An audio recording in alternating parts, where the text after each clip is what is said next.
Sustainable development, economic issue and Indian development strategy, यही है ना? हाँ सर। सस्टेनेबल डेवलपमेंट, इकोनॉमिक इश्यू, अच्छा, economic issue, Indian development strategy. तो टोटल 3 टॉपिक है हम लोग का सेक्शन बी में। तो ये मोटा मोटी थोड़ा ज्यादा इसमें चैप्टर है, तो हम लोग कोशिश करेंगे 7 से 8 दिन में कंप्लीट करने का। कितने से कितने दिन? 7-8 दिन। हाँ, क्योंकि टॉपिक तो बहुत है, अगर अच्छा से पढ़ेंगे तो हम लोग 15 दिन भी लग जाएगा, लेकिन हम लोग के पास उतना टाइम नहीं है, तो इसलिए कितने दिन में से कंप्लीट करना है? 7-8 दिन सर। गुड, हो पाएगा ना? हाँ सर। चलिए बताइए, सस्टेनेबल डेवलपमेंट क्या है?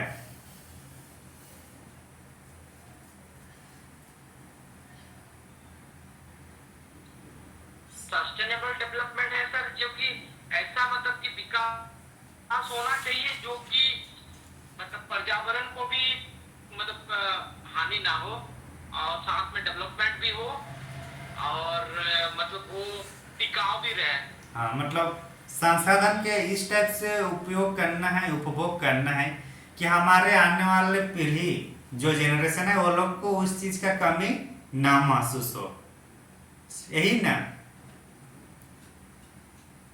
मतलब ऐसी विकास की प्रक्रिया जिसके माध्यम से अभी जो हम लोग संसाधन का प्रयोग करेंगे, तो ऐसा प्रयोग करना है, इस तरीके से प्रयोग करना है कि आने वाले पीढ़ी को संसाधन की अभाव ना हो। तो ये है हम लोग का सतत डेवलपमेंट।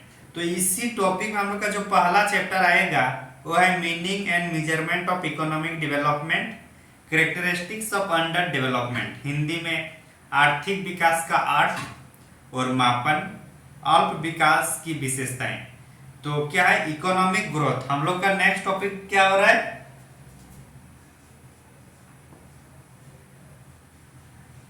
इकोनॉमिक, पहले इकोनॉमिक डेवलपमेंट है ना सर? अच्छा सॉरी, चलिए बताइए इकोनॉमिक डेवलपमेंट क्या है? पहले आप लोग बोलिए।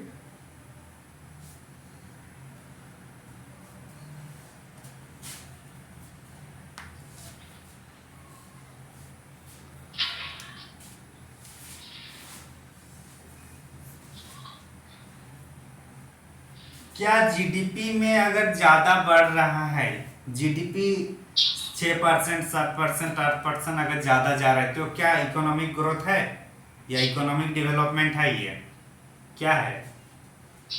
ग्रोथ है। क्या हुआ साइलेंट? हाँ सर।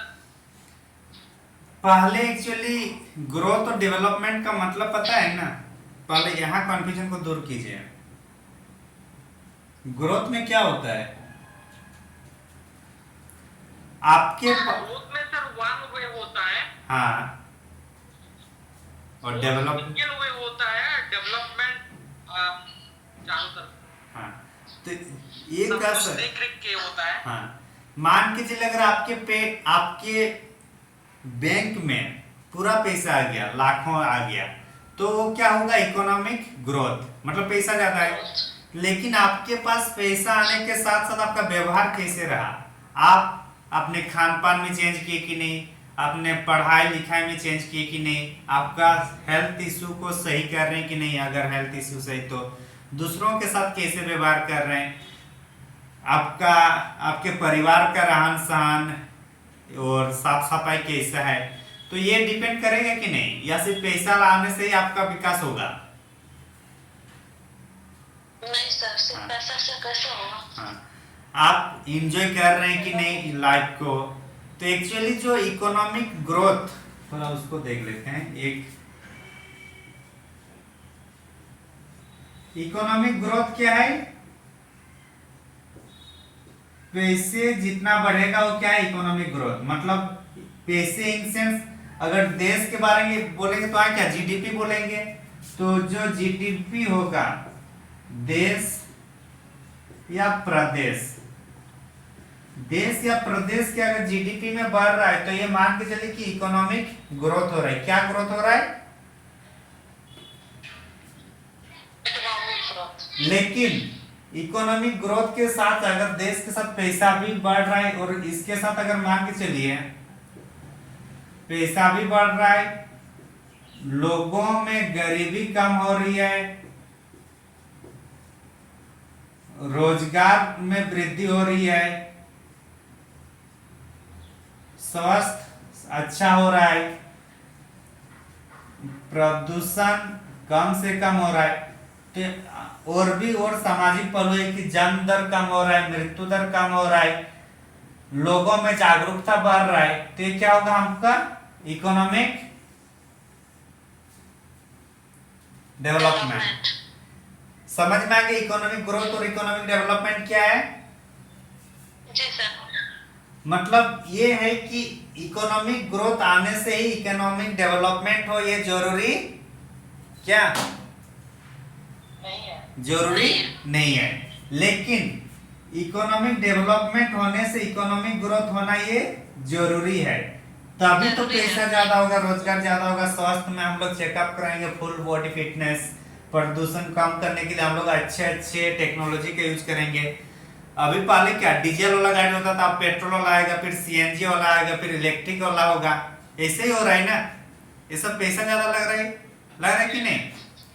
आप पहले BS4 यूज कर रहे थे, अब BS6 यूज कर रहे हैं, तो क्या होगा इकोनॉमिक ग्रोथ, पैसा ज्यादा होगा। मतलब डेवलपमेंट जहां है वहां ग्रोथ होना जरूरी है, लेकिन ग्रोथ है और ये हम लोग नहीं बोल सकते कि डेवलपमेंट है। चाइना, चीन क्या है?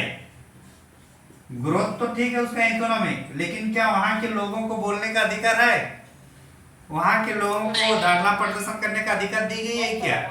नहीं। तो क्या है कि चाइना भले इकोनॉमिक ग्रोथ वाला देश है, लेकिन इकोनॉमिक डेवलपमेंट वाला देश अभी तक नहीं बन पाया। भारत में क्या है, डेवलप भी हो रहा है और ग्रोथ भी हो रहा है, लेकिन अभी भी उस स्तर पर नहीं पहुंचे। लेकिन क्या है, हम लोग दोनों में प्रयास तो कर रहे हैं ना। गरीबी को अभी हटा रहे हैं, धीरे धीरे रोजगार को बढ़ा रहे हैं, स्वास्थ्य को बढ़ा रहे हैं, आयुष्मान भारत योजना, प्रदूषण को कम करने के लिए हम लोग 2047 या 2070 में हम लोग ये टारगेट ले चुके हैं कि हम लोग जीरो ये रहेंगे, ग्रीन हाउस गैस उत्सर्जन में जीरो इमिशंस। तो ये सब क्या है, इकोनॉमिक डेवलपमेंट। समझ में आ रही बात? हाँ सर। तो ये अभी समझ में आया, लेकिन जब 1960 या 70 की दशक, कितने 1960 या 70 के दशक, हाँ, तो उस टाइम लगा कि जो जीडीपी बढ़ेगा वही क्या है, इकोनॉमिक डेवलपमेंट है। मतलब जीडीपी बढ़ेगा तो इकोनॉमिक डेवलपमेंट है। तो ये बात की है, ये अभी हम लोग है अभी बस ये। लेकिन जब 1960-70 के लोगों को क्या पता था, अगर देश में जीडीपी बढ़ रहा है तो विकास कर रहा है। आज भी अगर कोई गांव में अगर आप पूछिएगा तो अगर किसी का पैसा ज्यादा है तो क्या बोलता है, ये विकास कर रहा है, यही बोलते हैं ना हम लोग गांव घर में। हम लोग कभी किसी को बोलते हैं कि ये ग्रोथ कर रहा है, हम लोग डायरेक्ट बोल देते क्या कि इनका घर अभी विकास हो रहा है इनके घर में। तो अभी पैसे आने से ही विकास होता है ये जरूरी नहीं है। तो मान के चलिए अगर किसी का पैसा आना शुरू हो गया किसी ये से, तो नहीं है कि वो विकास ही हो रहा है, ग्रोथ है। तो ही 1960-70 के दशक में हम लोग जो इकोनॉमिक ग्रोथ हो रहा था उसी को इकोनॉमिक डेवलपमेंट बोल रहे थे। अगर जीडीपी बढ़ रहा है तो हम लोग बोल रहे थे कि इकोनॉमिक डेवलपमेंट हो रहा है। तो क्या जीडीपी, इसका ये देखा गया कि अगर जीडीपी बढ़ ही रहा है तो इसके जरूरी नहीं कि भारत के सभी लोगों की अपनी इनकम में वृद्धि हो रही है। जरूरी है क्या? अगर हम लोग डिफेंस सेक्टर की कोई इक्विपमेंट हम लोग उत्पादन करेंगे उससे भी तो जीडीपी बढ़ेगा कि नहीं? लेकिन वो क्या प्रति व्यक्ति आय में वृद्धि हुई उसके माध्यम से? कुछ नहीं हुआ ना।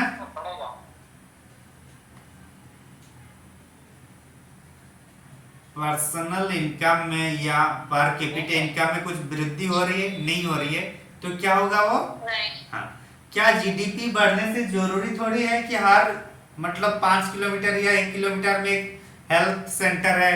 अभी भी गांव साइड जे 15 से 20 किलोमीटर तक अभी भी स्वास्थ्य केंद्र नहीं देखने को मिलेगा आपको। तो क्या हुआ, जीडीपी बढ़ने से ही देश का विकास हो रहा है, जरूरी नहीं है। तो ये बाद में पता चला 1990 के दशक में, समझ में आ गया। तो एक्चुअली हाँ सर। आर्थिक विकास का अर्थ sमझ में आ गया क्या है आर्थिक विकास। तो इसे सामान्यतः माना जाता है कि अगर 6 से 7% अगर जीडीपी बढ़ते जा रहा है कुछ सालों में, 6-7 साल लगातार इतना, तो ऐसा माना जा सकता है कि ये भी ग्रोथ मतलब डेवलपमेंट की रास्ता में है। डेवलपमेंट की रास्ता में, डेवलपमेंट कर रहा है ये नहीं है, उस रास्ता में है, ठीक ना। तो ये सब हम लोग को देखना है। तो 1970 के बाद इसको फिर से 1950 से 60 कीजिए इसको, ठीक ना। 50 से 60 तक ये चल रहा था। 1970 में आया कि ये जरूरी नहीं कि जीडीपी बढ़ने से ही हम लोग का क्या होगा, डेवलपमेंट होगा। तो 1970 के बाद फिर से इसको डेवलपमेंट जो है, इकोनॉमिक डेवलपमेंट को उसको पुनर्परिभाषित करने का प्रयास किया गया। इसमें कहा गया कि अगर गरीबी घट रही है, बेरोजगारी घट रही है, गरीबी, बेरोजगारी और असमानताएं घट रही है, तो अब हम लोग बोलेंगे वो विकास है। कौन सी? असमानता। तो अगर ये तीनों घट रहा है तब जाके हम लोग बोलेंगे कि देश का इकोनॉमिक डेवलपमेंट हो रहा है। कब? 1970 के दशक में। और उसके पहले क्या था? सिर्फ और सिर्फ जीडीपी। अगर जीडीपी बढ़ रहा है तो इकोनॉमिक डेवलपमेंट हो रहा था। कब का दशक है? 1950 से 1960। आप याद कीजिए 1950 मतलब कब? 1947 के बाद, मतलब भारत आजाद होने के बाद यही हो रहा है ना। हाँ सर। तो जिनके पास 2-4 रुपया पैसा नहीं है, उसको 100 रुपया पैसा आ जाएगा तो क्या लगेगा, मैं तो बड़ा आदमी, विकास कर लिया, लगे कि नहीं? अरे हाँ कि ना। लगेगा सर। तो वही चीज भारत के साथ भी हुआ कि भारत उस टाइम बहुत कम पैसा था, वहां थोड़ा बहुत पैसा आने लगा, तो ये लोग अपने आप को लग रहा है कि हम लोग विकास की ओर जा रहे हैं। जब 1960 तक ऐसे ही चला, 1970 के दशक आया तो बोले कि नहीं, ये सब क्या है, झूठों का विकास है, ये विकास एक्चुअली में नहीं है। विकास आप तब बोलिएगा जब आपकी निर्धनता में कमी आएगी, बेरोजगारी में कमी आएगी, असमानता में कमी आएगी। यहाँ क्या हुआ, तो 1950 से 60 के दशक में चूंकि हम लोग पंचवर्षीय योजना चला रहे थे, तो टारगेट तो कंप्लीट करते हुए जा रहे थे। पहले में कृषि, दूसरे में औद्योगिक विकास किए, तीसरे में मिक्सअप किए, तो कहीं ना कहीं इकोनॉमिक ग्रोथ हो रहा था, पैसा आ रहा था। लेकिन बाद में चला कि सिर्फ जीडीपी बढ़ना ही डेवलपमेंट नहीं है, हम लोग को ये सब में भी ध्यान देना है। तो बोला अगर ये तीनों में से अगर दो भी अगर मतलब नहीं घट रहे तो भी हम लोग विकसित नहीं है, मतलब विकास के रास्ते में नहीं है। तो ये बोल रहे 1970 के दशक में ये 3 पॉइंट आया, गरीबी कम होना, बेरोजगारी कम होना और असमानता में कमी होना। ये अगर तीनों होंगे तो हम लोग बोलेंगे कि विकास के रास्ते में है। समझ में आया? हाँ सर। अब 1990 के दशक में फिर और एक चीज आ रहा है, बोल रहे आप लोग ये जो परिभाषा दी है ये भी गलत है। इसमें कहीं पे ये लिखा हुआ है कि इसमें हेल्थ सिस्टम ठीक रहेगा। इन तीनों पॉइंट से कहीं कुछ पता चल रहा है कि आपका हेल्थ सिस्टम ठीक है, आपका जागरूकता सही है, आपका ओपन माइंड आप हैं, ये तीनों से कहीं पता चल रहा है? नहीं सर। कहीं पे भी ये पता चल रहा है कि किसका अधिकार क्या है, एक इंसान का अधिकार क्या है और एक जानवर का अधिकार क्या है? कुछ पता चल रहा है इस तीनों में? नहीं सर। हाँ, तो बोल रहे ये भी बोल रहे आपका सही मापदंड नहीं है। तो इसलिए क्या बोल रहे हैं, अब 1990 में ये सब होने के बाद इसमें आप बोलेगा मानवाधिकार होनी चाहिए, मानवाधिकार हो, स्वास्थ्य संबंधित आपका नॉलेज हो, स्वास्थ्य, आप स्वास्थ्य के प्रति सचेत रहे। तो ये सब जो आएगा सब हम लोग का किस में आएगा फिर? किसमें? 1990 के दशक में। 1990 के दशक में। उसके बाद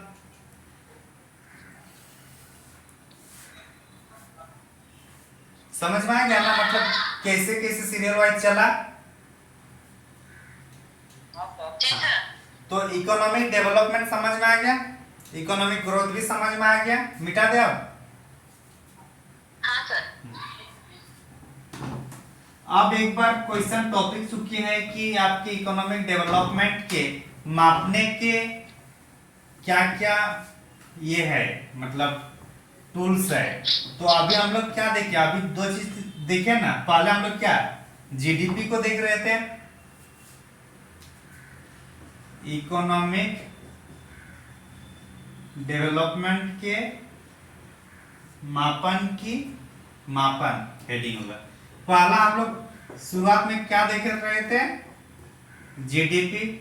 जीडीपी। तो जीडीपी को भी भले अभी नहीं मानते, लेकिन जीडीपी होना भी तो जरूरी है ना इकोनॉमिक डेवलपमेंट के लिए, या नहीं है? है सर। हाँ तो पैसा रहेगा तभी तो कुछ कर पाए। हाँ तो अभी भी इकोनॉमिक डेवलपमेंट जीडीपी से ही हम लोग मतलब पर कैपिटा इनकम वगैरह निकाल के हम लोग देखते हैं कि सच में हम लोग का इनकम कितना हो रहा है, ठीक है ना। तो जीडीपी एक होगा पॉइंट। दूसरा पॉइंट क्या था, अभी हम लोग देख रहे थे जीवन का भौतिक गुणवत्ता सूचकांक 1980 में आया था। कौन सा आया था? 1980। ये 1950-60 के आसपास था ये वाला जीडीपी वाला। 1980 के दशक में कौन सा आया है? भौतिक गुणवत्ता सूचकांक, जीवन का भौतिक गुणवत्ता सूचकांक। ये एक्चुअली जो ये सूचकांक जारी किया तो उसका नाम है हम लोग का मैरिस डॉब। कौन? तो हम लोग को मैरिस क्या नाम बोले सर? डब अच्छा इसको डॉब कर दीजिए, मैरिस डॉब। तो जो 20 क्वेश्चन जो एमसीक्यू है ना, वो यही सब पूछता है कि जीवन का भौतिक गुणवत्ता सूचकांक किसके द्वारा प्रतिपादित किया गया है। तो कौन होंगे? मैरिस डॉब। डॉब, हाँ।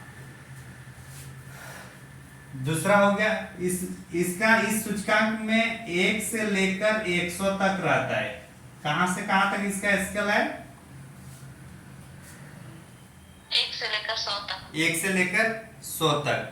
तो इसमें जो 3 पॉइंट रहता है, एक है इसमें जीवन प्रत्याशा, जीवन प्रत्याशा का मतलब क्या, कुछ पता है ना? पता है कि नहीं पता है? जो जीवन को पॉजिटिव वे में जीते हैं, ऐसा कुछ। बाकी बताइए, जीवन जीने की इच्छा। बाकी बताइए क्या हुआ सुरेश? जीवन में खुशी कितना है सर? एफपीएस वाला जो बोलता है। सुरेश आइए, चले गए। पता नहीं सर। जीवन प्रत्याशा का मतलब आप कितने दिन तक जिंदा रह रहे हैं, ठीक ना? जिंदा कब तक रह रहे हैं। तो अगर मान के चलिए कोई 28 साल की उम्र तक जिंदा रह रहा है तो उसको 1 पॉइंट मिलेगा। कोई 75 इयर्स तक जिंदा जी रहा है तो उसको 100 पॉइंट मिलेगा। तो ये वाला अच्छा माना जाता है जो 100 या 100 के करीब रहेगा, और ये खराब, क्योंकि कोई 28 साल में मर रहा है तो ये खराब स्थिति है ना। जी सर। हाँ, और सबसे अच्छा कोई 75 वर्ष अगर जी रहे तो अच्छा। तो एक क्या था? जीवन प्रत्याशा। दूसरा था शिशु मृत्यु। शिशु मृत्यु में भी अगर एक मिनट, कौन सा चल रहा है हम लोग का? जीवन का भौतिक गुणवत्ता सूचकांक। अगर 1000 बच्चे जन्म लेने में अगर 229 बच्चे की मृत्यु हो रही है जन्म के टाइम, तो उसको भी हम लोग एक वाले में रखेंगे, मतलब ये भी अच्छा स्थिति में नहीं है। लेकिन अगर 9 बच्चे के आसपास मृत्यु हो रही है 1000 बच्चे में, तो इसको अच्छा माना जाएगा। ठीक ना? शिशु मृत्यु हुआ, जीवन प्रत्याशा, बोलिए। सर फिर हाँ। से बताइए ना ये शिशु मृत्यु वाला। शिशु मृत्यु का अगर मतलब प्रति 1000 बच्चे अगर जन्म ले रहे हैं, उसमें अगर 229 या उससे ज्यादा बच्चे मृत्यु मतलब उसी टाइम हो रहा है, तो उनका जो विकास जो होगा, विकास कम होगा। मतलब 1 पॉइंट का मतलब होता है कम विकसित, और 100 का मतलब अधिक विकसित। ठीक, वही अगर 9 के आसपास अगर बच्चे मृत्यु हो रही है 1000 बच्चों में, तो उसको बोलेंगे अच्छा स्थिति है स्वास्थ्य के क्षेत्र में। तो इस टाइप से पहले इसको चेक किया जा रहा था, समझे? और हाँ सर। तीसरा पॉइंट था साक्षरता, कि साक्षरता क्या है। अगर साक्षरता ज्यादा होगा तो 100 के आसपास।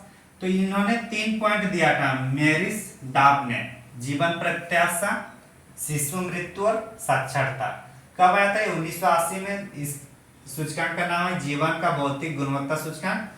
इसमें इस स्केल में 1 से लेकर 100 के बीच कैरी करता है। समझ में आया? हाँ सर। हाँ, इसके बाद आएगा मानव विकास सूचकांक, ह्यूमन डेवलपमेंट इंडेक्स। और इसको हम लोग नेक्स्ट चैप्टर में और अच्छा से पढ़ेंगे, लेकिन इसमें थोड़ा जानकारी ले लेते हैं क्योंकि मापन के बारे में है। तो तीसरा पॉइंट क्या है? Human development index. इसके तहत भी 3 पॉइंट होगा। अच्छा, ये 0 से 1 होगा, तो जो 1 के करीब होगा वो अच्छा होगा, जो 0 के करीब रहेगा वो खराब स्थिति में होगा। समझे ना? इसमें 100 वाला अच्छी स्थिति और 1 वाला खराब स्थिति में। उसी तरीके से यहाँ भी हम लोग को देखने को मिलेगा। समझे? हाँ सर समझ। हाँ, तो उसमें जो ये जीवन प्रत्याशा या शिशु मृत्यु दर या साक्षरता, इनमें से कहीं कुछ पता चल रहा है कि इसका न्याय, इसको अगर कोई गलत कर रहा है तो उसको न्याय मिल रहा है कि नहीं? कोई इंसान है तो उसको इंसानियत के ढंग से उसको काम करवाया जा रहा है या जानवर के ढंग से काम करवाया जा रहा है? कहीं कुछ इसके इन तीनों में पता चल रहा है क्या? नहीं सर। तो इसलिए हम लोग कौन सा है, ये जीवन का भौतिक गुणवत्ता सूचकांक के बाद जो आएगा वो हम लोग का आएगा मानव विकास सूचकांक, ह्यूमन डेवलपमेंट इंडेक्स। समझे? इसको हम लोग बाद में देखेंगे। ये हम लोग का अमर्त्य सेन और महबूब उल हक इसके ये है, मतलब इस इंडेक्स को लाने वाले हैं, तो हम उसको हम लोग बाद में देखेंगे। तो इसमें क्या होगा, मानवाधिकार को ध्यान में रखना है। मेनली इसमें भी अगर पॉइंट देखा जाए तो जीवन प्रत्याशा एक रहेगा। पहले इसमें रहेगा आपका पहला पॉइंट जीवन प्रत्याशा ही रहेगा, दूसरा रहेगा आपका शिक्षा,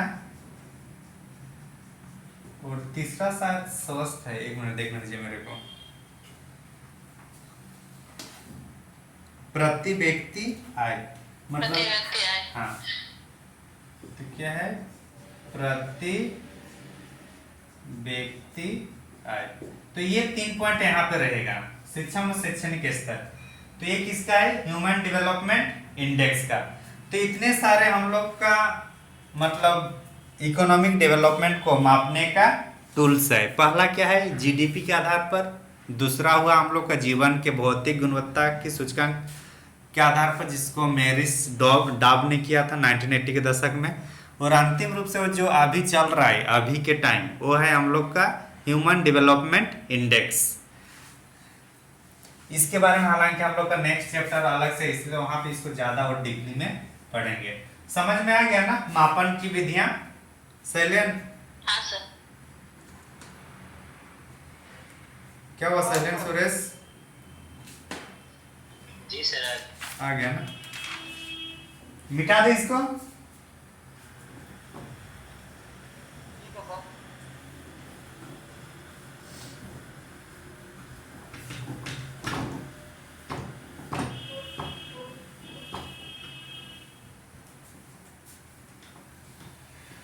नेक्स्ट टॉपिक क्या है इसमें?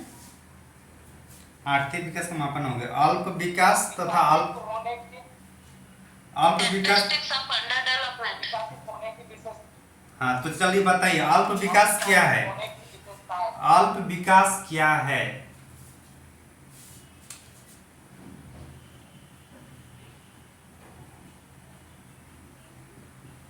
जिसमें ठीक तरीके से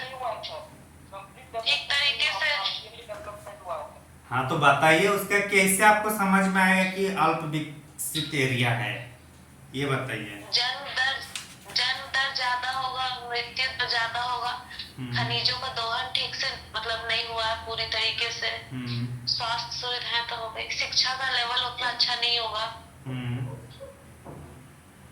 गरीबी होगी ज्यादा। तो मतलब जो भी अभी की अगर देखा जाए तो अफ्रीकन देश ज्यादा अभी है अल्प विकसित एरिया में, तो वो सब जो है वो हम लोग अल्प विकसित एरिया में आएगा।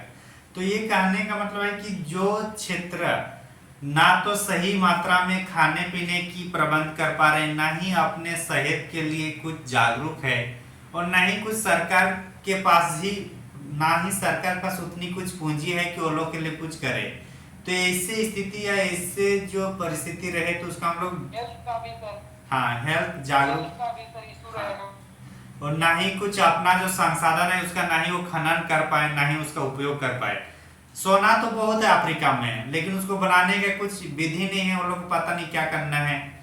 पानी बहुत है, लेकिन पानी से बिजली उत्पादन करने की क्षमता नहीं है, तो क्या है, एक अल्प विकसित है, मतलब सब कुछ है लेकिन उसको यूज करना नहीं आता है।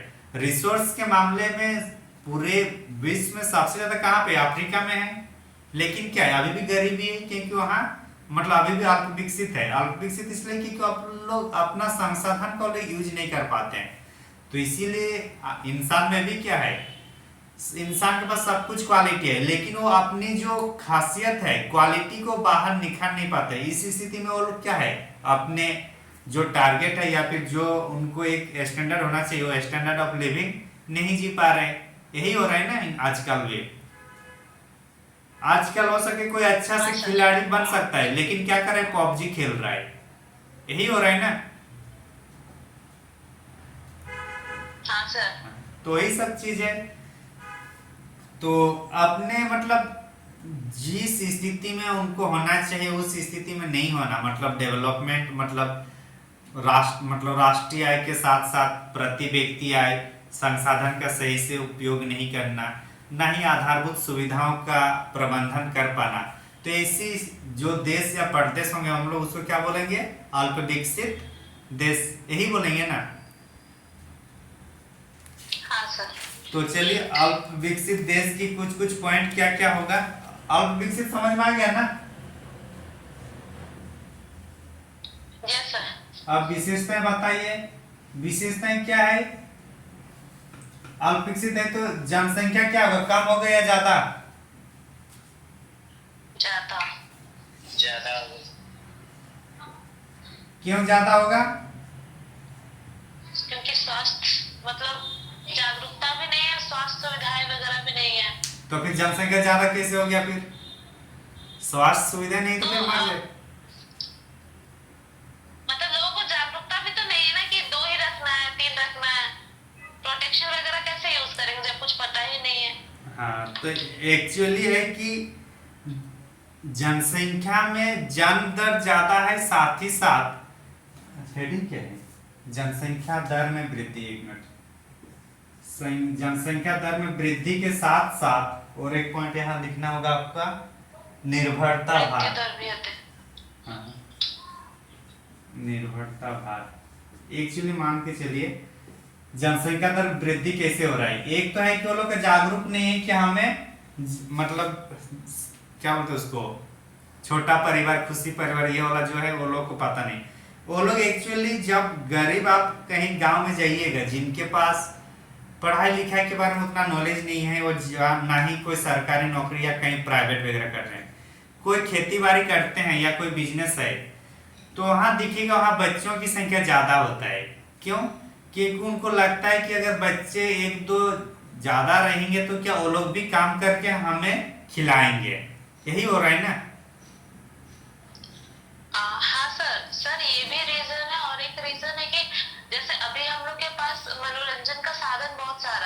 लेकिन उस वैसे स्थिति में मनोरंजन के साधन भी कम होते हैं, तो इसलिए भी जनसंख्या बढ़ती है। हाँ, तो वो आपका वो पढ़े थे बुक में। वो साइकोलॉजी के आधार पर आपका वो है, सामाजिक आधार पर, लेकिन हम लोग यहाँ इकोनॉमिक्स टर्म को देखना है, ठीक ना, समझे। हाँ सर। हाँ, तो साइकोलॉजी के आधार पर था वो, फिलोसॉफी आपका उधर का है। तो जनसंख्या दर इकोनॉमिक्स के टर्म में देखना है कि चूंकि गरीब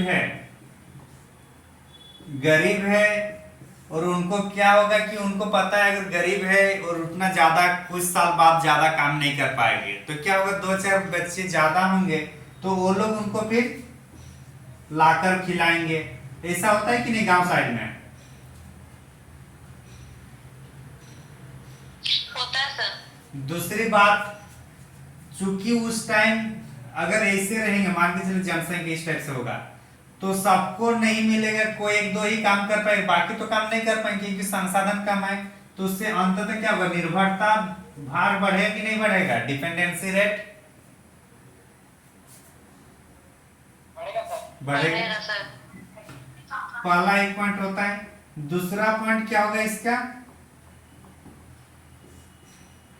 मृत्यु दर भी क्या होगा, ज्यादा होगा, क्योंकि हेल्थ सिस्टम है नहीं, पैसा नहीं है तो डॉक्टर कहां से आएगा, वही जोड़ी बूटी करना होगा, ठीक ना। तो ऐसी स्थिति में मृत्यु दर भी क्या होगा, ज्यादा होगा। दूसरा है कि जो खेती बाड़ी करेंगे वो बेचने के लिए करेंगे या अपना जीवन यापन करने के लिए करेंगे, जीवन यापन के लिए, मतलब तो उसको हम लोग क्या बोलते हैं, जीवन निर्वाह कृषि। जीवन निर्वाह कृषि मतलब अपने जितना खाना है उतना ही कृषि कर पाना, ठीक ना, जीवन निर्वाह कृषि।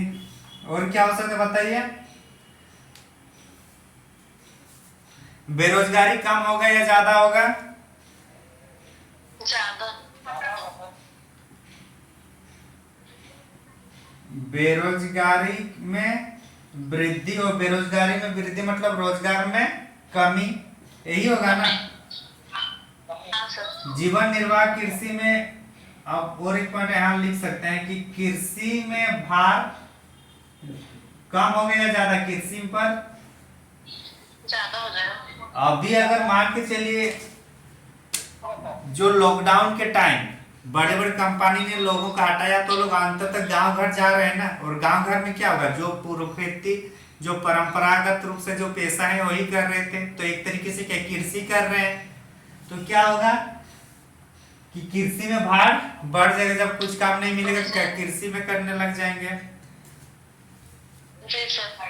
मान के चलिए अब यहाँ सबके बाद भी अगर कुछ काम करने को मिल रहा है, खाने पीने का सही तरीका नहीं है, अच्छा से खा नहीं रहे हैं, अच्छा से पढ़ा लिखा नहीं है, तो जो काम अगर साइंटिफिक या स्मार्ट तरीके से किया जा सकता है उसको ये लोग बल से करेंगे, तो मतलब स्मार्ट काम होगा क्या ये लोग के माध्यम से, जहाँ पे नॉलेज ना हो और जहाँ से पेट में भी अच्छे से खाना पीना ना मिले, होगा स्मार्ट काम, नहीं हो पाएगा सर। तो क्या होगा, उत्पादकता में भी कमी आएगी, यहाँ पर आएगी कि नहीं, जी सर आएगी। उत्पादकता में कमी।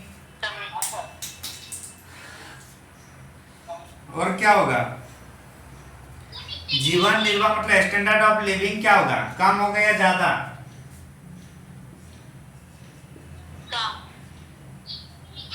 स्टैंडर्ड ऑफ लिविंग कम हो जाएगा। और ऐसी स्थिति में एक गरीब देश, अभी मान के चलिए कि एक गांव है, गांव में कोई धनवान व्यक्ति है और एक गरीब व्यक्ति है, तो धनवान व्यक्ति गरीब व्यक्ति को अपने अनुसार नचाता है कि नहीं नचाता है, मतलब काम करवाते कि नहीं। तो वही जो यूनाइटेड नेशंस में जो बड़े बड़े देश है जैसे कि यूएसए हुआ, चाइना हुआ, भारत, ये सब अब क्या कर रहे हैं लोग, अफ्रीकन जो छोटे छोटे गरीब देश है वो लोग के वहां अपना प्रभुत्व जमा रहे हैं कि नहीं ये लोग, तो यहाँ हम लोग बोल सकते हैं कि अंतरराष्ट्रीय स्तर पर भी ये लोग मतलब संवेदनशील वर्ग में रहते हैं, है कि नहीं?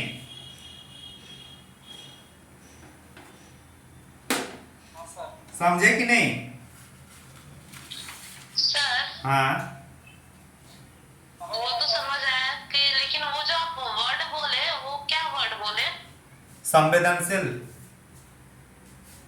हाँ, जो लास्ट लाइन था कि वो लोग अपने एरिया में भी रह के कुछ कुछ बोले। अपने एरिया में भी रह के कौन सा? मतलब यूनाइटेड नेशन के जो भी उसमें अच्छा। है वो। अच्छा, यूनाइटेड नेशंस में जो बड़े बड़े, हाँ, बड़े बड़े जो लोग, बड़े बड़े जो देश है वो छोटे छोटे देश पर अपना प्रभुत्व जमाते हैं, मतलब अपना वहाँ डोमिनेंट रहते हैं। समझ गए सर। हाँ, वो चीज। समझ गए सर। तो इस टाइप से क्या है, अल्प विकसित देश या अल्प विकसित क्षेत्र के इतना इसकी विशेषताएं हैं। हेडिंग में वही है ना कि अल्प विकास क्या है और इसकी विशेषताएं क्या है। तो इतना 5-6 पॉइंट से हम लोग को उसको लिखना है और बाद में ये लिखना है कि यूनाइटेड नेशन जो चाह रहे कि कोई भी देश गरीबी न रहे, गरीब किसी एक क्षेत्र का गरीबी होना बाकी दुनिया के बाकी देशों पर भी उसका इम्पैक्ट होता है कि नहीं होता है? अरे अगर आज अफगानिस्तान गरीब देश है, पाकिस्तान गरीब देश है, वहां से निकल रहे हैं कि नहीं नक्सलाइट सब, आतंकवाद निकल रहे हैं कि नहीं? डायरेक्ट कहाँ पे फायरिंग कर दे रहे हैं? अमेरिका में। तो क्या हुआ, एक देश का ये बाकी देश पर भी तो प्रभाव पड़ रहा है कि नहीं? तो इसलिए गरीबी किसी भी देश में होना बाकी देशों के लिए चिंता की विषय है। बाकी सस्टेनेबल डेवलपमेंट गोल्स का 1-2 गोल यहाँ भी डाल देना है निष्कर्ष में, SDG 01, SDG 02, समझे? अब यहाँ एक पॉइंट आ रहा है कि जो गरीब देश है, यहाँ पॉइंट आता है कि अब गरीब देश अगर है तो उसका उत्थान कैसे करेंगे।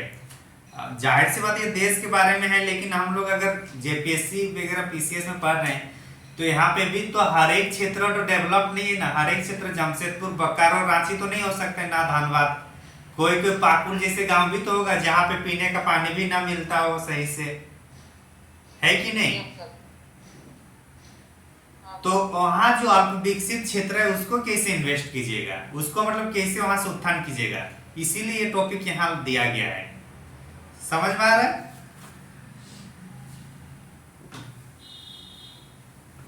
अरे हाँ कि ना? हाँ सर। हाँ सर। तो यहाँ इसमें 2 सिद्धांत आता है कि अल्प विकसित क्षेत्र या प्रदेश को उत्थान करने के लिए 2 प्रकार का होगा, एक संतुलित विकास की रणनीति अपनाना होता है और एक असंतुलित विकास की रणनीति। समझ में आ रहा है? हाँ सर। हाँ,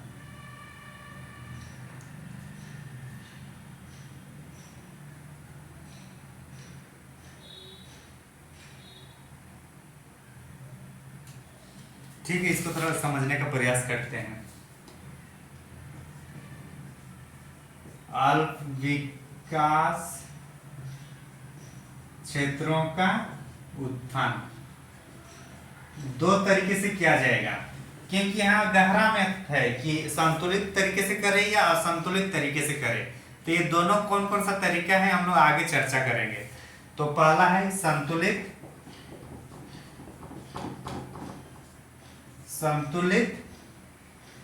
विकास की रणनीति। क्या हुआ जी, बोरिंग लग रहा है क्या? नहीं सर, ठीक है। नहीं सर। ठीक है ना, ओके। और एक है, सर आप पढ़ा रहे तो सर लगता है कि लिख लेंगे सर आप। क्या कर लेंगे? लिख सकते हैं सर। पहले तो सिलेबस देख के डर जाते थे। डरना नहीं है, टेंशन नहीं लेना है। ठीक है सर। क्या है, संतुलित विकास की रणनीति और एक है असंतुलित विकास की रणनीति। संतुलित का मतलब यहाँ देखना है कि कोई एक क्षेत्र क्या है, पूरा अल्प विकसित क्षेत्र है, वहां ना खाने पीने की सही से है ना रहने की सुविधा है। अभी सिंपल सी बात है, अभी हेमंत सोरेन हमारे माननीय पूर्व मुख्यमंत्री बोल रहे कि जो यहाँ नर्सिंग कर रहे हैं, कोई कॉलेज में गए थे तो लोग बोल रहे कि आप लोग गांव साइड जाइए और वहां के लोगों को आप स्वास्थ्य सेवाएं दीजिए, लेकिन क्या नर्स लोग या डॉक्टर लोग गांव साइड जाना चाहती है? नहीं जाना चाहती। ऐसी स्थिति में क्योंकि वो लोग को डर भी रहता है क्योंकि अलगाववादी लोग के शिकार भी कभी कभी हो जाते हैं जाने अनजाने में। ऐसी स्थिति में कोई बिजनेसमैन वैसे एरिया में इन्वेस्ट करना चाहेगा जो अल्प विकसित है, जहां हो सके अपने खाने पीने के लिए उस इन्वेस्टर को जान से मार दे? ऐसा हो सकता है कि नहीं हो सकता है? अरे अपने खाने पीने का मतलब होता है कि कुछ ले भी मांगा और नहीं दिया तो उसमें भी तो जान देते हैं, लेते हैं कि नहीं लेते हैं लोग? लेते हैं सर। हाँ, मतलब भूखा पेट कुछ नहीं देखता है, वही चीज है। तो ऐसे स्थिति में कोई इन्वेस्टमेंट टाटा बिरला जाकर वहां क्या इन्वेस्ट करेगा? नहीं करना चाहेगा। नहीं करेगा सर। एक अकेले नहीं करेगा, ठीक, लेकिन मान के चलिए एक कंपनी कुछ धागा बना रहा है। क्या बना रहा है कंपनी? धागा बना रहा है। अब उसका दूसरा कंपनी है जो कपड़ा बनाएगा। धागा से ही कपड़ा बनेगा ना। अब क्या होगा, दो कंपनी चला गया और ये सब क्षेत्र में क्या है, सब ऐसे भूखे नंगे लोग हैं।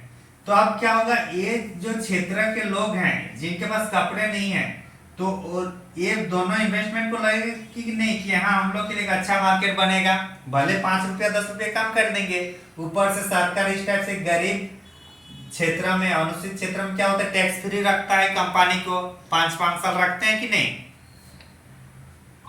तो अगर दो कंपनी मिलके यहाँ इन्वेस्ट करेंगे कि नहीं अब, क्योंकि उनको पूरा मार्केट मिल रहा है यहाँ पर,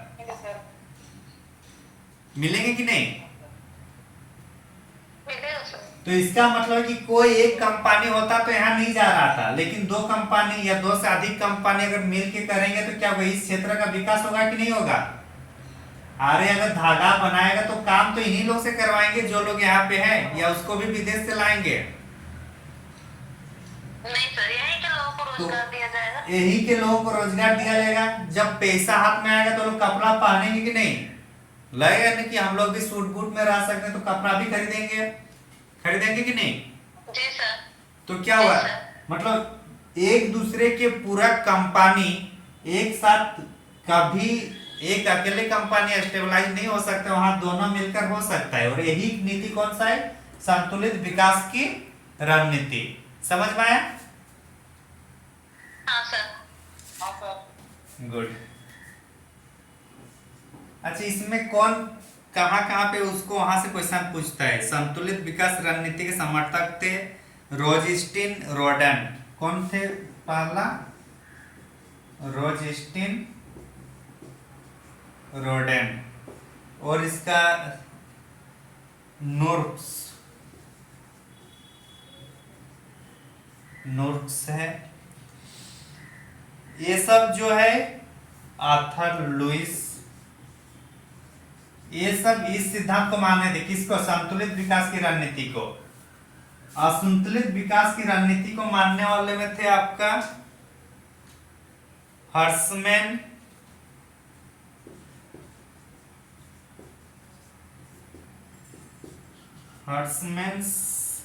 उसके बाद है सिंगर, ये सब। तो जो 20 MCQ है उसमें कभी कभी पूछा जाएगा कि आप विकसित क्षेत्रों के उत्थान के लिए संतुलित विकास की रणनीति के तहत किस किसने समर्थन दिए थे? तो रोजिस्टिन रोडन, नोट्स, लुइस और हर्समैन। इनमें से कौन नहीं थे? तो कौन नहीं होगा? कौन नहीं होगा? हर्समैन ना, क्योंकि वो असंतुलित विकास की रणनीति को दे। तो इस टाइप से भी क्वेश्चन बनता है। तो संतुलित विकास की रणनीति समझ में आ गया ना? अब इसी के साथ और एक होता है बिग पुश नीति। बिग पुश नीति कौन सा नीति है ये?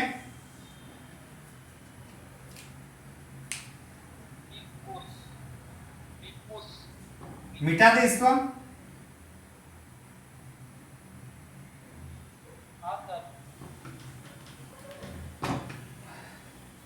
मान के चलिए कोरोना के टाइम अगर सरकार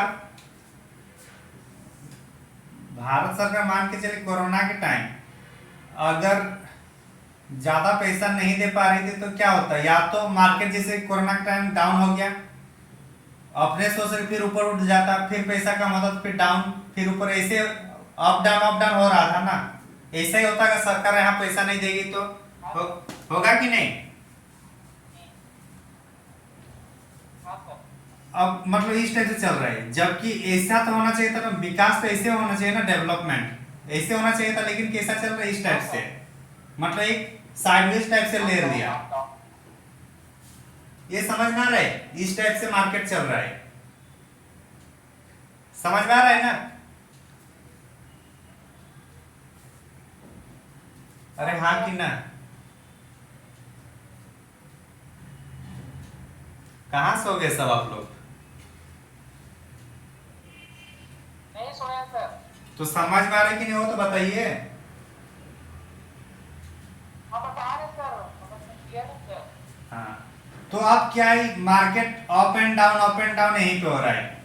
अब इसको विकास करने के लिए क्या करना होगा, जितना भी सेक्टर है सब सेक्टर को एक ही बार उठा देगा तो क्या होगा, बिग पुश हो जाएगा। मतलब अगर कोई कंपनी है, कोयले वाला है, या फिर इस्पात है, इस्पात से स्टील बन रहा है, स्टील से कुछ गाड़ी बन रहा है, तो जितने कंपनी सबको एक ही बार पुश कर देगा तो ये डेवलपमेंट ऊपर उठेगा कि नहीं उठेगा। उठेगा सर। हाँ, तो इसलिए बिग पुश नीति जो है वो भी हम लोग का संतुलित विकास रणनीति का ही एक पार्ट था, और इसको देने वाला का नाम था हम लोग का रोडेन। अभी हम लोग पढ़ रहे थे ना रोडेन, वही रोडेन इसको दिया है, ये बिग पुश नीति। मतलब मार्केट अप एंड डाउन ऐसे चल रहा था, उसमें जब पैसा वगैरह डालेगा तो क्या होगा, ऊपर उठेगा कि नहीं सीधा। आप छोटे छोटे इन्वेस्ट कर रहे हैं, छोटे छोटे कपड़े व्यापार कर रहे हैं, जूता दुकान खोल रहे हैं, लेकिन आप जब एक ही बार पूरा मॉल मतलब आप खोलिएगा तो पैसा आपका बढ़ेगा कि नहीं बढ़ेगा।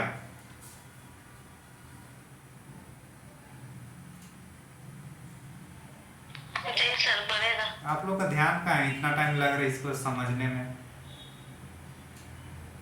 इन्वेस्ट छोटा कीजिएगा, कम कीजिएगा तो उतना फायदा नहीं होगा, लेकिन इन्वेस्ट अगर आप ज्यादा कर लीजिए, बृहद स्तर पर कर दीजिए, 2-3 सेगमेंट के में कर दीजिए, तो पैसा ज्यादा आएगा कि नहीं आएगा। आएगा सर। तो उसी को बिग पुश की नीति कहा गया, ये रोडेन का है। तो ये क्या है, संतुलित विकास रणनीति का ही एक पार्ट है। संतुलित विकास रणनीति क्या था कि एक आदमी किसी अल्प विकसित क्षेत्र में इन्वेस्ट करना नहीं चाह रहा था, लेकिन अगर दो कंपनी दोनों एक दूसरे से पूरक है तो दोनों अगर वहां इन्वेस्ट करना चाहेंगे तो उसका फायदा है, इसलिए दोनों वहां फिर इन्वेस्ट कर देते हैं। उसको संतुलित विकास की नीति कहा गया। अब उसी नीति के तहत ये भी काम करता है बिग पुश की नीति। मार्केट अप एंड डाउन हो रहा है, एक ही बार उसमें पुश कर दिया तो मार्केट पूरा ऊपर उठ जाएगा। समझ में आया। हाँ सर। हाँ सर। नेक्स्ट है आपका असंतुलित विकास की अवधारणा।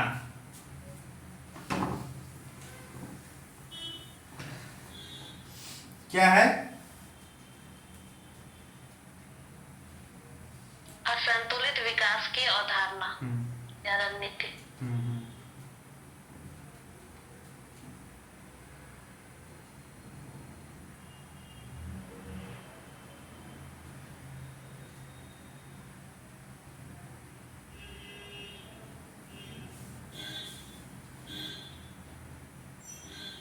इसमें बोल रहे कि जो हम लोग वहां संतुलित में क्या बोल रहा था कि सब एक दूसरे से मिलकर काम कर रहा है ना,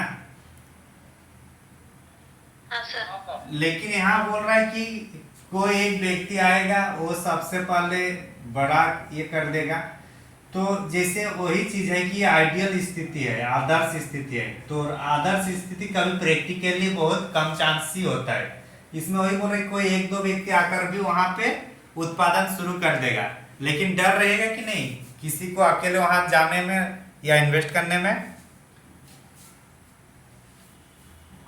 हाँ, तो वही चीज है।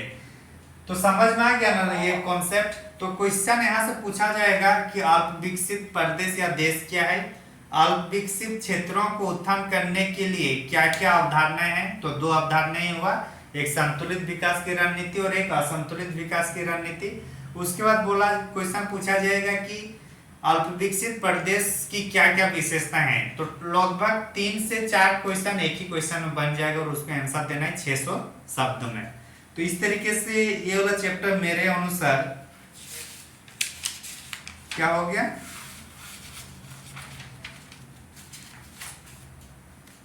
क्या हुआ जी?